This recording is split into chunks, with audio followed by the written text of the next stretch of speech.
Hello friends. आज हम एक बहुत इम्पोर्टेंट टॉपिक समझने वाले हैं जिसका नाम है ईएसआई एक्ट। ईएसआई का लॉन्ग फॉर्म है एम्प्लॉय स्टेट इंश्योरेंस एक्ट, जो 1948 में आया था। और ये पीएसएम के पेपर में 20 या 10 मार्क्स के लिए ज़रूर आता है।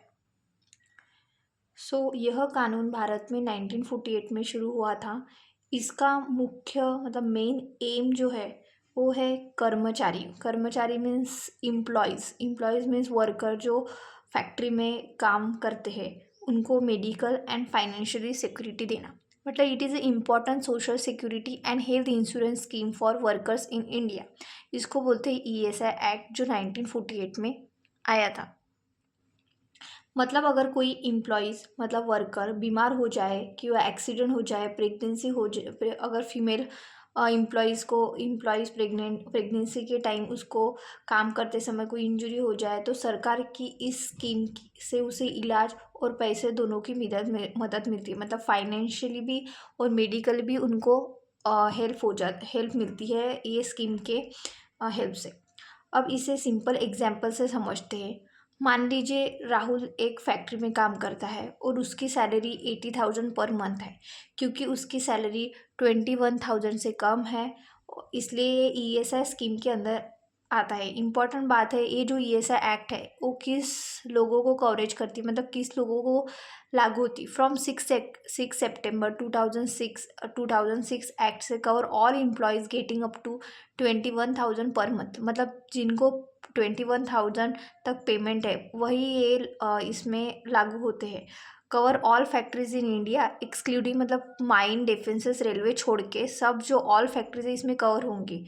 और cover all state except Manipur, Sikkim, Arunachal Pradesh, Mizoram, Delhi, Chandigarh, ये स्टेट इसमें इंक्लूड नहीं होंगे ये ईएसआई एक्ट में।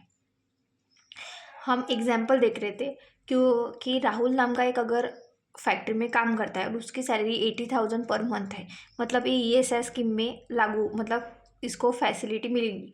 अब अगर राहुल बीमार पड़ता है तो उसे फ्री मेडिकल ट्रीटमेंट मिलेंगी, सिकनेस बेनिफिट्स मिलेंगी, एक्सीडेंट होने पर डिसेबिलिटी बेनिफिट मिलेगा, प्रेगनेंसी के समय मैटरनिटी बेनिफिट मिलेंगे अगर कोई फीमेल एम्प्लॉयज़ है तो। अब सवाल आता है कि ईएसआई स्कीम के लिए पैसे कौन देता है। तो इसमें दो लोग कंट्रीब्यूट करते हैं, एक एम्प्लॉयर और एक एम्प्लॉयज़। अब एम्प्लॉयर मीन्स कौन रहता है, जो ओनर है कंपनी का, उसके सैलरी का 3.25% हिस्सा ये इसमें ईएसआई स्कीम में कंट्रीब्यूट होगा। और एम्प्लॉयज़ वर्कर, उसका सैलरी का 0.75% हिस्सा ये ईएसआई स्कीम में कंट्रीब्यूशन होगा। अब इन पैसों से ईएसआई फंड बनता है जिससे वर्कर को मेडिकल और कैश बेनिफिट दिए जाते हैं। ईएसआई स्कीम के कुछ मुख्य बेनिफिट्स हैं, medical benefit, sickness benefit, maternity benefit, disablement benefit, dependent benefit, funeral expenses. ये जो फैसिलिटी है इसमें मिलने वाली है। अब हम सब फैसिलिटी को अच्छे से देखेंगे। फर्स्ट है मेडिकल बेनिफिट। अब मेडिकल फैसिलिटीज़ कौन प्रोवाइड कर provided through ESI dispensary. Dispensary means क्या रहती है, हॉस्पिटल, उसको ही हॉस्पिटल बोलते हैं। सबसे पहले बेनिफिट है मेडिकल बेनिफिट। अब मेडिकल बेनिफिट का एम्प्लॉयज़ और उसकी फैमिली को कंप्लीट मेडिकल ट्रीटमेंट मिलना अगर वो कुछ उसकी इंजरी हुई फैक्ट्री में काम करते समय। इम्पॉर्टेंट पॉइंट ये है कि ये कैश बेनिफिट नहीं है, इसमें मेडिकल फैसिलिटीज़ में कैश नहीं दिए, डायरेक्ट ट्रीटमेंट दिया जाएगा। इसमें इंक्लूड होता है out patient care, OPD. OPD अगर एम्प्लॉयज़ को फीवर, कोल्ड या माइनर प्रॉब्लम हो जाए तो वो ईएसआई डिस्पेंसरी में डॉक्टर को दिखा सकता है। एग्जाम्पल, राहुल एक फैक्ट्री वर्कर है और उसको फीवर हो गया, वो ईएसआई डिस्पेंसरी में हॉस्पिटल में जाकर डॉक्टर से ट्रीटमेंट ले सकता है। अब इन पेशेंट ट्रीटमेंट, अगर डिसीज सीरियस हो जाए तो एम्प्लॉयज़ को हॉस्पिटल में एडमिट करके ट्रीटमेंट दिया जाता है। एग्जाम्पल, फैक्ट्री वर्कर को एक्सीडेंट में फ्रैक्चर हो गया तो उसको ईएसआई हॉस्पिटल में एडमिशन मिल सकता है। और ड्रग्स और मेडिसिन, डॉक्टर जो मेडिसिन प्रिस्क्राइब करेंगे वो फ्री में मिल सकती है इसमें। स्पेशलिस्ट सर्विस, अगर पेशेंट को स्पेशलिस्ट डॉक्टर मतलब eye, kidney, cardiologist, heart surgeon को रिफर दिया जाता है। लैब इन्वेस्टिगेशन भी हो जाता है, blood test, urine test, x-ray जैसे टेस्ट भी अवेलेबल होते हैं। ईएनसी और पीएनसी सर्विसेज भी मिलती है जो प्रेग्नेंट एम्प्लॉयज़ है। वैक्सीनेशन सर्विस भी मिल सकती है इसमें। एम्बुलेंस सर्विस, अगर इमरजेंसी सिचुएशन में पेशेंट को हॉस्पिटल ले जाने के लिए एम्बुलेंस भी अवेलेबल होती है। अगर कोई बहुत ही ज़्यादा पेशेंट सीरियस है उसको अपन मतलब इसमें एम्बुलेंस की भी सर्विसेज मिलती है। अब अब क्वेश्चन आता है कि मेडिकल सर्विसेज कैसे प्रोवाइड होती है। तो दो इससे मेडिकल सर्विसेज ये होती है दो टाइप से, डायरेक्ट पैटर्न और इनडायरेक्ट पैटर्न। अब डायरेक्ट पैटर्न मीन्स कैसा है कि अगर किसी फैक्ट्री में 1000 या उससे ज़्यादा इम्प्लॉयज़ है तो वहाँ ईएसआई डिस्पेंसरी या हॉस्पिटल होता है और फुल टाइम डॉक्टर अवेलेबल होता है। मतलब एक फैक्ट्री में 1000 वर्कर काम कर रहे हैं तो वहाँ पे जो हॉस्पिटल्स है वो वहाँ पे फुल टाइम अवेलेबल रहते हैं। अगर इम्प्लॉयज़ कम हो तो पार्ट टाइम डिस्पेंसरी होती है, और अगर इम्प्लॉयज़ अलग अलग जगह पर काम करते हैं तो मोबाइल डिस्पेंसरी यूज़ होती है। इसको बोलते हैं डायरेक्ट पैटर्न। अब इनडायरेक्ट पैटर्न में क्या होता है, इसमें पनेल सिस्टम होता है। पनेल का मीनिंग होता है कि प्राइवेट डॉक्टर। अब इम्प्लॉयज़ मतलब कुछ प्राइवेट डॉक्टर को अपॉइंटमेंट किया जाता है जो इंश्योरेंस मेडिकल ऑफिसर कहलाते हैं। अब एम्प्लॉयज़ को कुछ एडिशनल एड्स भी मिल सकती है जैसे कि hearing aids, artificial limbs, walking calipers, ऐसे डेंचर, ये सब फैसिलिटी एक्स्ट्रा मिल सकती है। एग्जाम्पल, अगर एक्सीडेंट में वर्कर का लेग डैमेज हो जाए तो उसे आर्टिफिशियल लिम्ब दिए जा सकते हैं मेडिकल बेनिफिट में। अब सेकेंड है सिकनेस बेनिफिट। अब अगर एम्प्लॉयज़ बीमार हो जाए तो उसको सिकनेस बेनिफिट्स मिल सकता है।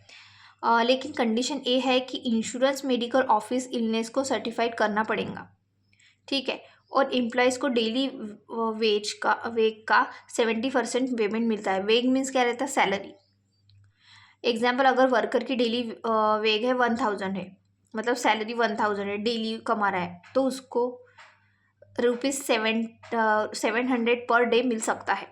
मतलब 70% हिस्सा उसके सैलरी से सिकनेस बेनिफिट में वो वर्कर को मिल सकता है। ये बेनिफिट मैक्सिमम 91 डेज तक मिलता है।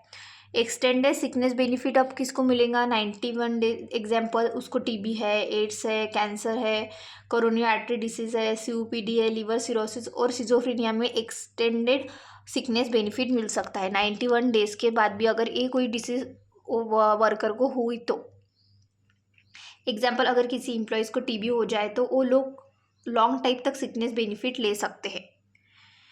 अब इन्हांस सिकनेस बेनिफिट क्या रहता, फैमिली प्लानिंग ऑपरेशन के केस में एम्प्लॉय को फुल वेजेस मिलते हैं। अगर वैसेक्टॉमी किया तो 7 डेज और ट्यूबेक्टॉमी लिया तो 14 डेज। अब थर्ड है मैटरनिटी बेनिफिट्स। अब मैटरनिटी बेनिफिट्स, फीमेल एम्प्लॉयज़ को प्रेगनेंसी के टाइम मैटरनिटी बेनिफिट मिलता है। इस पीरियड में फुल वेजेस मिलता है, मतलब फुल सैलरी मिलती है। ड्यूरेशन, अगर 24 वीक्स में मैटरनिटी लीव डिलीवरी के टाइम, 26 वीक्स मिसकैरेज या एमटी के केस में, 4 वीक्स प्रेगनेंसी रिलेटेड इलनेस के लिए, और 2017 अमेंडेंट के बाद सरोगेसी मदर और एडॉप्टिव मदर को भी ये बेनिफिट मिल सकता है अगर वो वर्कर रही तो। कोई भी मैटरनिटी बेनिफिट मिल सकता है। एग्जाम्पल, अगर कोई वुमेन 3 मंथ्स का बेबी एडॉप्ट करती है तो वो भी मैटरनिटी बेनिफिट रिसीव कर सकती है अकॉर्डिंग टू 2017 के रूल के बाद। अब है डिसेबलमेंट बेनिफिट। अब डिसेबलमेंट बेनिफिट, अगर एम्प्लॉयज़ को वर्क प्लेस एक्सीडेंट हो जाए तो डिसेबलमेंट बेनिफिट मिलता है। अब दो भाग है, temporary disablement and permanent disablement. अब टेम्परेरी में क्या होता है कि रिकवरी तक एम्प्लॉय को 90% वेजेस मिलता है। वेजेस मीन्स क्या है, सैलरी, मैंने पहले बताया। एग्जाम्पल, वर्कर का हैंड फ्रैक्चर हो गया तो ट्रीटमेंट के टाइम उसको सैलरी का 90% सैलरी मिल सकता है। अब परमानेंट डिसेबलमेंट का है, अगर डिसेबिलिटी परमानेंट हो जाए तो एम्प्लॉयज़ को 90% सैलरी लाइफ टाइम पेंशन के फॉर्म में मिलती है अगर परमानेंट डिसेबलमेंट हुआ तो। एग्जाम्पल, अगर एक्सीडेंट में एम्प्लॉयज़ का लेग परमानेंटली डैमेज हो जाए तो उसको 90% सैलरी मिलती है पेंशन के फॉर्म में। अब है डिपेंडेंट बेनिफिट्स। अब डिपेंडेंट बेनिफिट्स क्या रहता है, अगर एम्प्लॉयज़ की डेथ, अगर एम्प्लॉयज़ की डेथ हो गई इंजरी के वजह से, तो उसके फैमिली मेम्बर को पेंशन मिलती है। पेंशन 90% वेजेस के बराबर होता है, मतलब 90% सैलरी उसको मिल सकती है। चिल्ड्रन को बेनिफिट 18 ईयर एज तक मिल सकता है। अगर कोई उसको चिल्ड्रन है तो वो जब तक वो 18 साल तक 18 ईयर्स का हो नहीं जाता तब तक वो चिल्ड्रन को फैसिलिटी मिलती है डिपेंडेंट्स बेनिफिट में। अब है फ्यूनरल एक्सपेंसेस। एम्प्लॉयज़ की डेथ के बाद फैमिली को 15,000 तक फ्यूनरल एक्सपेंसेस दिए जाते हैं। 7th है रिहैबिलिटेशन बेनिफिट। डिसेबल एम्प्लॉयज़ को फाइनेंशियल सपोर्ट और मेडिकल ट्रीटमेंट कंटिन्यू किया जाता है। अब है 8 राजीव गांधी श्रमिक कल्याण योजना। अगर फैक्ट्री क्लोज हो जाए और एम्प्लॉय अनएम्प्लॉय हो जाए तो उसको अनएम्प्लॉयमेंट अलाउंस मिल सकता है। ये बेनिफिट मैक्सिमम 2 ईयर्स तक मिल सकता है। सो फ्रेंड, इस तरह ESI एक्ट एम्प्लॉयज़ को मेडिकल और फाइनेंशियल सिक्योरिटी प्रोवाइड करता है। अगर वीडियो हेल्पफुल लगा हो तो लाइक करें, शेयर करें और चैनल को सब्सक्राइब ज़रूर करें। Thank you for watching.